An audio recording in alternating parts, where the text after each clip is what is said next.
আর শুভেন্দু অধিকারীর পিএ খুনে ব্যবহৃত গাড়ির সূত্রে একজনকে জিজ্ঞাসাবাদ করা হচ্ছে, যেটা জানা যাচ্ছে এই নাম্বার প্লেটের গাড়ি শিলিগুড়ির আরটিওতে রেজিস্টার্ড। আবির দত্ত সরাসরি রয়েছেন। আবির, যেটা জানা যাচ্ছে রেজিস্টার্ড গাড়ির মালিককে জিজ্ঞাসাবাদ করা হচ্ছে, সেই জিজ্ঞাসাবাদে কি তথ্য উঠে আসছে আবির? দেখো, তদন্তকারী আধিকারিকরা যারা জানার চেষ্টা চালাচ্ছেন যে এই যে গাড়ির নাম্বারটি ব্যবহার করা হয়েছে সেই গাড়ির নাম্বারটি শিলিগুড়ি আরটিওতে রেজিস্টার্ড, কিন্তু এই নাম্বারটি তারা পেলো কোথা থেকে, এবং তারা জানার চেষ্টা চালানো হচ্ছে যে এই পরিকল্পনা কতদিনে। তার কারণ এই নাম্বার প্লেটটি নকল করা হয়েছে এবং নকল করে একটি গাড়ি ব্যবহার করা হলো, যে গাড়িটি শুভেন্দু অধিকারীর আত্মসহায়কের গাড়িটা প্রথমে থামায়। তাহলে পুরো এই চক্রান্তের বা এই ষড়যন্ত্রের অন্যতম প্রধান ব্যবহৃত গাড়িটি, যেই গাড়িটির নাম্বার প্লেটটা অন্য, সেই গাড়িটির নাম্বার প্লেটে রেজিস্টার্ড রয়েছে একটি গাড়ি, যেটি শিলিগুড়ি আরটিওতে। আমরা দাঁড়িয়ে রয়েছি মাটিগাড়া থানার সামনে। মাটিগাড়া থানাতে ওই ব্যক্তিকে জিজ্ঞাসাবাদ করা হচ্ছে এবং তার সাথে সাথে তোমাকে জানিয়ে রাখি, যেটা জানা যাচ্ছে পুলিশ সূত্র থেকে, যে ওই ব্যক্তি গত 6 মাস আগে ওই ব্যক্তি এই গাড়িটিকে ইন্টারনেটের মাধ্যমে OLX, যেটা জানা যাচ্ছে সূত্র মারফত, OLX-এ 6 মাস আগে দিয়েছিলেন। সেখান থেকে সেই নাম্বার কপি করা হয়েছে এমনটাও সম্ভাবনা কিন্তু মনে করছেন তদন্তকারীরা।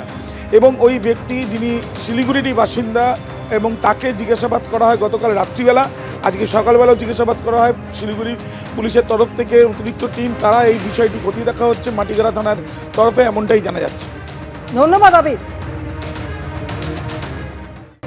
মধ্যমগ্রামের রাস্তায় একেবারে পয়েন্ট ব্ল্যাঙ্ক রেঞ্জ থেকে গুলি করে খুন করা হয়েছে চন্দ্রনাথ রথকে। গুলিবিদ্ধ হয়েছেন তার গাড়ির চালকও। তাকে অ্যাপোলো হাসপাতালে স্থানান্তরিত করা হয়েছে। জিলাম করঞ্জয় আমাদের প্রতিনিধি সরাসরি রয়েছেন আমাদের সঙ্গে। জিলাম, কেমন রয়েছেন ওই গাড়ির চালক?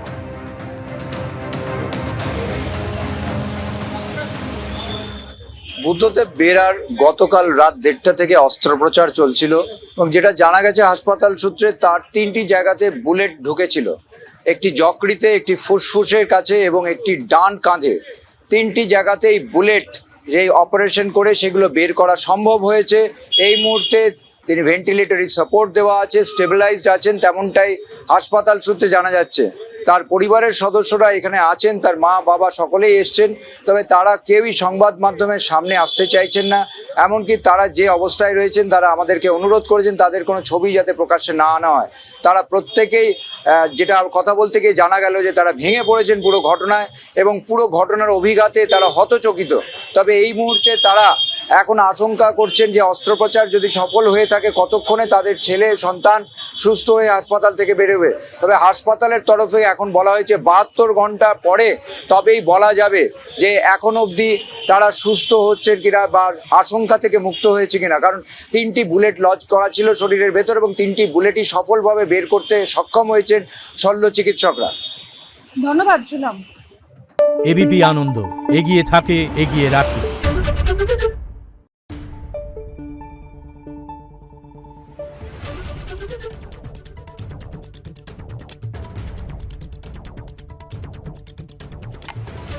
Thank you.